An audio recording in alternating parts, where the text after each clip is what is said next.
Halo semuanya, perkenalkan saya Evania. Pada podcast kali ini saya akan membicarakan mengenai kualitas sumber daya manusia di Indonesia.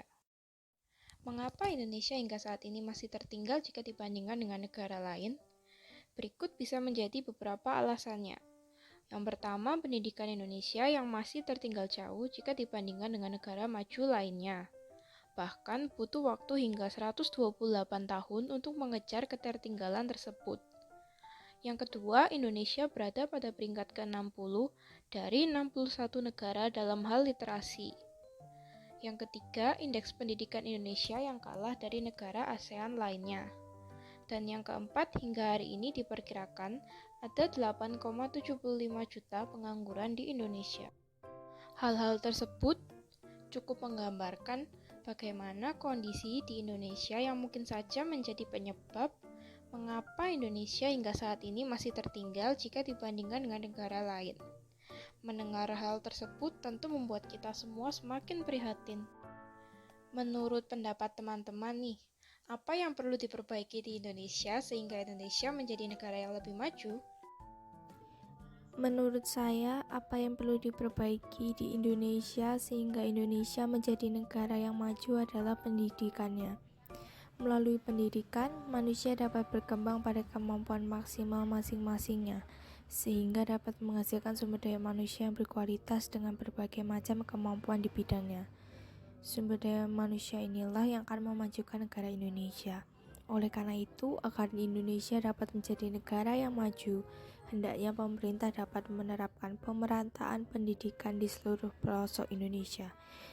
Tidak hanya asal pendidikannya, tetapi kualitasnya juga harus sama rata. Terima kasih. Apa yang perlu diubah dari Indonesianya itu sumber daya manusianya. Sebenarnya banyak sekali orang Indonesia itu yang berbakat, yang punya kayak sesuatu gitulah dari dunia. Misalnya kayak Indonesia menciptakan teknologi baru yang mahasiswanya yang itu kadang harusnya itu kadang kurang dihargai gitu loh kalau di Indonesia itu kan, padahal kayak itu bisa menjadi peluang besar untuk menjadi Indonesia yang lebih maju gitu kan. Tahu kan mungkin nanti kedepannya bakalan jadi terkenal, terus kayak Indonesia lebih dikenal oleh banyak orang.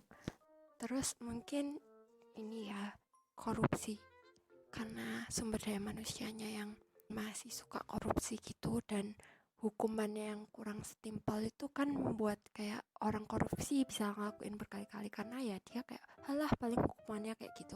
Nah itu kalau kita terus-terusan korupsi terus gak akan bisa maju-maju. Pokoknya kalau menurut saya tuh dari sumber daya manusianya saja. Kalau kita dari sumber daya alam, sumber daya budaya kita udah banyak dan memang berpotensi gitu kan. Ya sumber daya manusianya kita juga berpotensi sih, tapi ya mungkin kurang dilihat dan kurang dihargai. Kalau di Indonesia itu kan kalau misalnya ada artis nih ya, dia bikin salah itu malah kayak diundang ke TV lah, kayak tambah terkenal gitu loh kalau misalnya artis kena skandal.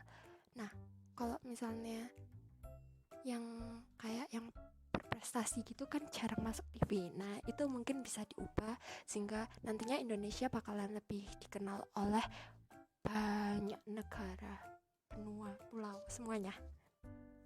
Itu tadi pendapat dari teman-teman kita terhadap apa yang kira-kira dapat diperbaiki di Indonesia untuk memajukan negara Indonesia. Ternyata, tahukah kalian bahwa sumber daya manusia menjadi salah satu aspek yang paling menentukan kualitas negara? Semakin tinggi kualitas sumber daya manusia dalam suatu negara, maka kualitas suatu negara juga semakin meningkat. Sebenarnya sumber daya manusia seperti apa yang dapat memajukan suatu negara? Indonesia memiliki begitu banyak sumber daya manusia, tetapi Indonesia masih tertinggal dari negara lain. Maka yang sebenarnya perlu diperbaiki di Indonesia adalah usaha untuk pembangunan sumber daya manusia yang unggul. Sumber daya manusia yang unggul itu tidak hanya manusia yang berwawasan luas, tetapi manusia yang mau berkontribusi untuk kemajuan negaranya.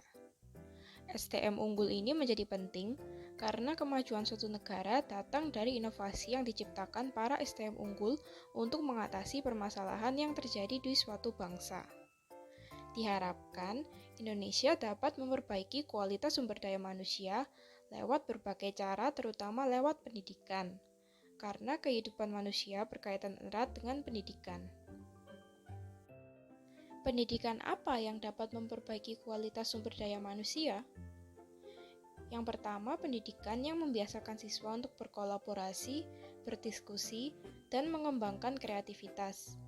Dan yang kedua adalah pendidikan yang melatih critical thinking manusia. Dengan terbiasa berkolaborasi, kita akan terbiasa untuk aktif berkontribusi lewat hal-hal kecil. Seperti dari kerja kelompok di sekolah. Sebenarnya kita telah belajar untuk berkontribusi terhadap kelompok kita lewat pendapat yang kita berikan. Dan dengan memiliki dasar critical thinking, kita akan terbiasa untuk memiliki rasa ingin tahu dan rasa tidak puas. Hal ini yang mendasari munculnya rasa ingin mengetahui dan menciptakan sesuatu yang dapat mengatasi permasalahan. Seperti murid-murid sekolah di Jepang.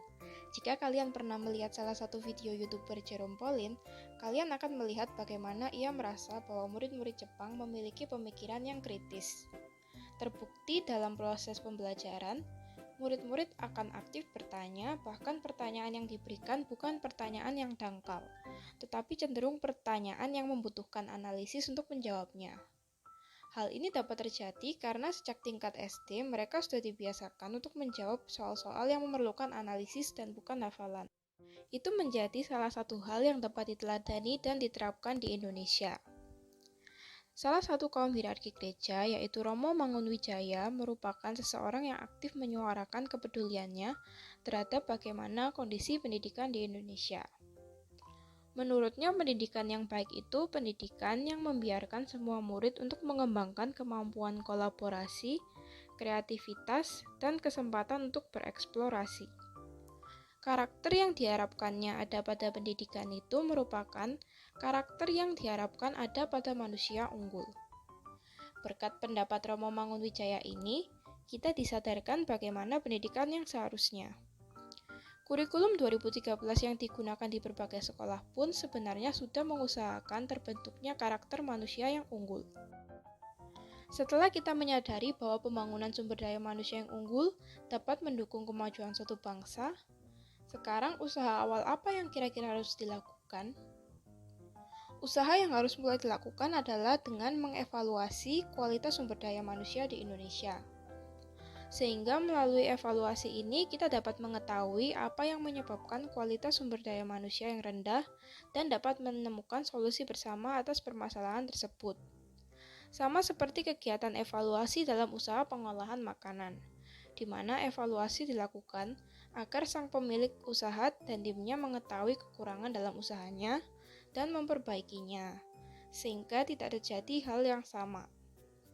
Hal ini juga harus dilakukan terhadap kualitas sumber daya manusia di Indonesia agar kualitas SDM dapat meningkat bahkan hingga menghasilkan SDM yang unggul. Setelah melakukan evaluasi, ternyata ditemukan satu hal lagi yang menyebabkan kualitas sumber daya manusia yang rendah, yaitu di mana di Indonesia populasi penduduk yang sangat besar.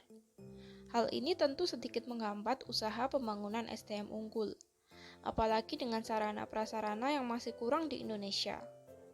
Maka dari itu, pemerintah dapat mengajak masyarakat untuk merencanakan program KB atau keluarga berencana. Dengan program ini, dapat mengendalikan pertumbuhan penduduk, sehingga kualitas kehidupan pun akan meningkat. Sayangnya memang masih banyak di Indonesia keluarga dengan banyak anak. Padahal sang orang tua ternyata tidak mampu untuk membesarkan secara maksimal dan memberikan kesempatan untuk sang anak mendapat pendidikan yang layak.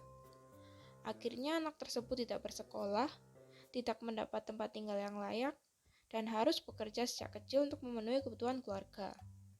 Hal inilah yang ingin dihindari sehingga program KB ini disuarakan.